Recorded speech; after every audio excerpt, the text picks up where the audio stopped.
love beer? I do too. So today you're gonna meet a brewmaster from the Noon Whistle Brewing Company in Lombard, Illinois. You're gonna get a better sense of why craft beers are becoming so popular in the United States beer market right now.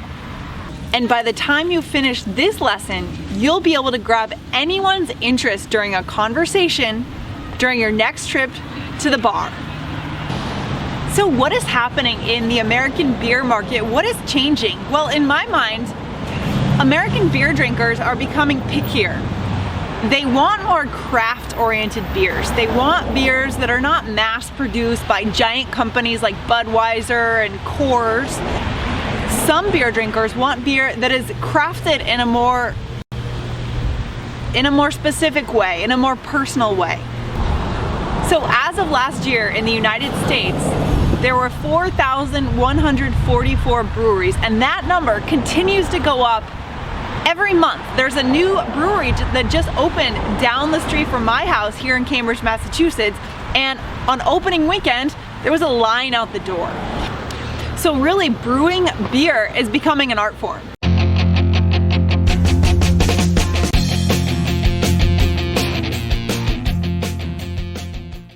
You will hear these words in the video. Please write the words and their definitions in your vocabulary notebook. Okay, so your first vocabulary word is hot, and this is not the temperature, it's something that is popular or trendy. Next, we have the word hops. It's a beer ingredient, and it's flowers of the hop plant that are used to make beer. Saison is a type of beer. It means season in French, and it's a pale ale that's usually fruity and spicy. Ale is a type of beer that's usually sweeter, using a warm fermentation process.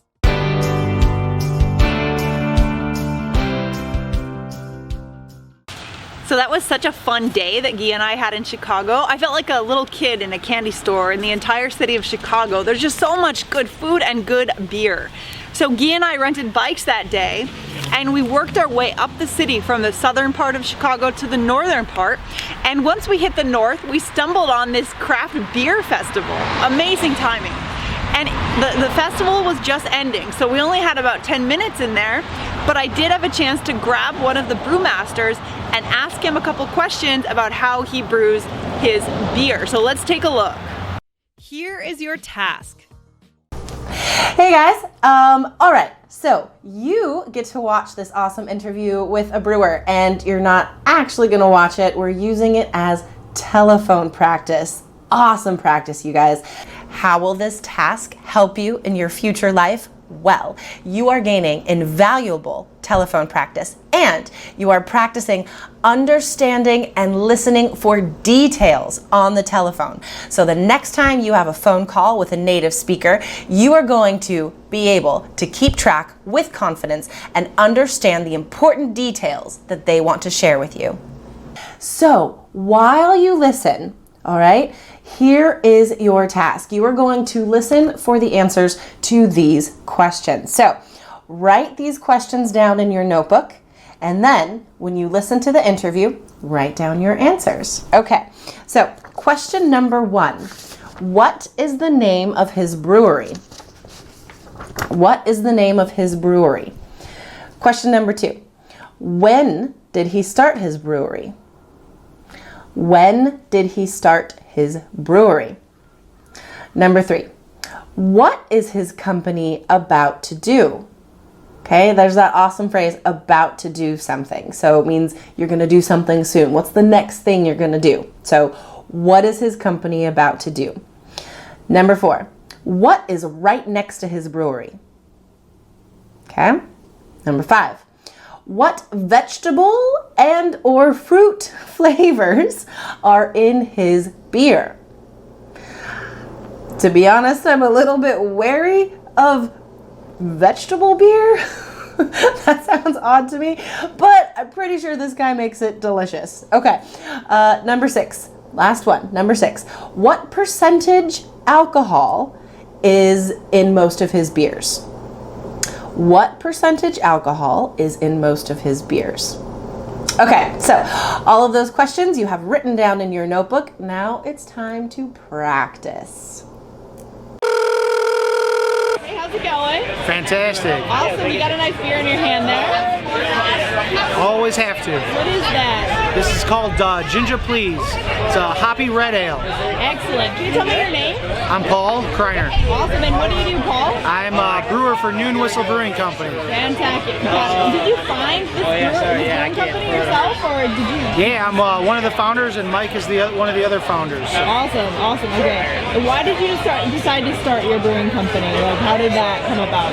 I've been home brewing for a while. I was in the beer industry selling beer as well, so I worked for a beer distributor. Okay. Was really into it and wanted to start a company for myself. So. Excellent, excellent. And is it everything you imagined it would be? Oh, it's even better. Yeah? It's everything that it should be. So. Yeah. When did you start it? We started the brewery about a year and a half ago. So. A year and a half ago. Yeah. And how's it going so far? It's going fantastic. We're going through a build out currently, so we're about to start canning. We've never been in package, but we're about to start canning. So. Start we're pretty canning. excited. Okay. Yeah. And so, why do you think that craft brews are so hot right now in the U.S.? I think people just really like the personal relationship. Okay. If you walk into our brewery, people could stand next to me while I'm brewing. Our brewery is literally right next to the tasting room, so people could ask us questions. They want to know, and I think we're going through, just not in the brewing industry, I think we're going through a revolution of people just wanting to know what they're drinking, what they're eating, where it's coming from. It's not just in beer. I think it's in culture as well. I love that. And how do you come up with your ideas for a new brew? Like, how do you do that? Where does that it's come kind from? of what I like, and kind of what he hates. But no, different things that I like. We have a cucumber saison, so I really like cucumbers. I think I kind of work with Cucumbers. different. You cucumber. work with the cucumber flavor in the beer. Yeah, we put cucumbers actually in the beer. So we brew a saison. We drop 99 cucumbers in each batch of beer, and then you get the cucumber flavor out of it. So it's just kind of like a cucumber water, kind of, where you pull the flavor out into the water. Same kind of concept. Is that in all your beers? So it's like a No, that's just one beer that'll be coming out during the summertime. It only comes out during the summertime. This is dry hop beer. We dry hop a lot of our beers, and this is a guava goza smack. So we put a lot of guava into a sour beer. So, wow, yeah. so cool. So what's your vision for your brewery for the future? I mean, this is year 2, right? 1.5. We're year 2. Like I said, we're going into cans, so we're pretty excited about that. We concentrate on session ales, so we think a lot of people want to enjoy beer over time. Yeah. So a lot of our beers are 5% alcohol or under, so you can sit around and drink them all day. And, I like that idea. You still have a good time. You still can get drunk from it, but you're not going to get hammered off it. Awesome. So that's our vision. So. Very cool. I want to wish you the best of luck with your brewery. It sounds like you guys have some good stuff going here. Thank you so much. We appreciate it. Congratulations. Thank you. Super cool. All right, guys, let's get to the answers for this activity. So, number 1, the name of his brewery is the Noon Whistle Brewing Company. The Noon Whistle Brewing Company. That is a fun name. To me, that like Noon Whistle, it has a couple connotations to me. Remember that? Connote. We talked about that a couple lessons ago in the diners. Okay, so this name has a couple connotations to me. I feel like factory workers or miners or something, or like construction people, they used to have a noon whistle that meant it was lunchtime. So maybe they might have a beer. Or maybe it's like a train whistle, like the noon train is coming. I don't know, but to me, like it has some strong imagery and connotation. So I really like this name. All right, number 2, he started his brewery a year and a half ago. Okay, number 3, they are about to can. Okay, or they are entering the canning phase. I've never heard this term associated with beer, but it makes sense. So to me, I associate canning with like fruits and vegetables, right? So before winter, people can their fruits and vegetables. My brother and his wife do that. It takes a lot of time. I'm not going to do that ever. But yeah, that's the next process, is he's putting the beer he has brewed into cans. Canning. So awesome. Number 4, right next to his brewery is a tasting room. Guys, if this isn't a thing in your country, you need to travel somewhere where tasting rooms are a thing. Now, I'm not a beer person. I'll be honest. I'm a wine person. I've never actually liked beer, but I do love going to wineries and going to their tasting rooms. And you talk to people that are really knowledgeable about the wines and give you like history of them. And then there's other cool people in the tasting room to talk to. And there's often little snacks and stuff. And you always end up buying an expensive bottle of something, but that's part of the experience. All right, so there's a tasting room next to his brewery where people can sample all their beers. Perhaps the ones with vegetables and fruit in them. So yeah, so the next answer, he has some beer featuring cucumber, which is an interesting choice, and guava. Now I could see the guava actually. Not sure about the cucumber.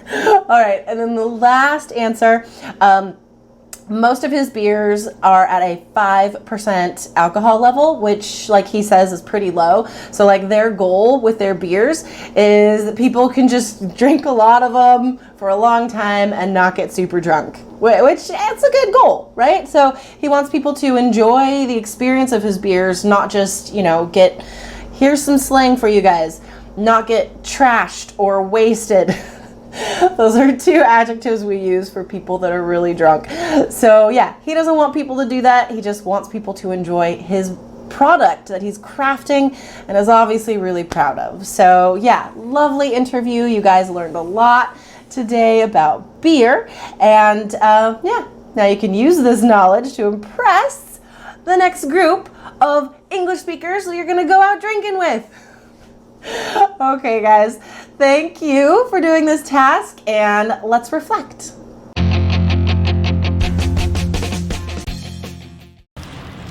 Okay, so it's time to reflect and express yourself. So I want you to ask these questions to a partner and answer them yourself. So here's the first question. So in your culture, is there a culture of beer drinking? And if so, are there any new trends that are happening in that area? Question 2, in your country, who drinks beer and why? And question 3 is, do you enjoy beer and why or why not? Now, please do the activity. Please use the new vocabulary words in your reflection. So congratulations, you've finished this lesson on craft beer. So even if you're not a beer drinker yourself, you do need to be able to talk about and participate in conversations, because this is one of the big conversations that's actually happening with American people nowadays. Coming up in the next lesson. So beer is not the only thing that Americans are getting crafty with. I'm getting a little bit hungry, so now let's go to another part of Chicago and let's learn about craft donuts and try some nice, sweet craft donuts. Let's go into the next lesson.